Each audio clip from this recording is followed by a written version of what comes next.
বৈদ্যনাথ দর্শনকালে শ্রীমন্দিরে প্রবেশ করে অদ্ভুত ভাবান্তরে গভীর ধ্যানস্থ হয়ে পড়েন স্বামী শিবানন্দজি। পরে শুধু বলেছিলেন, বাবার কৃপায় আজ খুব দর্শন হলো।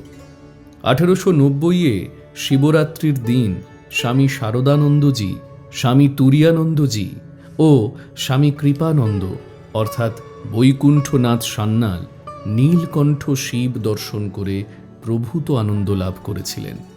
শরৎ মহারাজ অন্ধকারে পথ হারিয়ে স্থাণুবৎ সারা রাত শিব ধ্যানে রত ছিলেন, যে কথা স্মরণে হরি মহারাজ বহুকাল পরে কাশীতে তাঁকে প্রণামোদ্যত দেখে বলেছিলেন, আমি কি জানি না তুমি কে? সেই শরৎ মহারাজের নীলকণ্ঠ শিব সম্পর্কে সানুভব এমন চৈতন্যময় স্থান আর কোথাও দেখি নাই। বোধহয় যেন দেবাদিদেব মহাদেব এইমাত্র এখান হইতে তপস্যা করিয়া উঠিয়া গেলেন।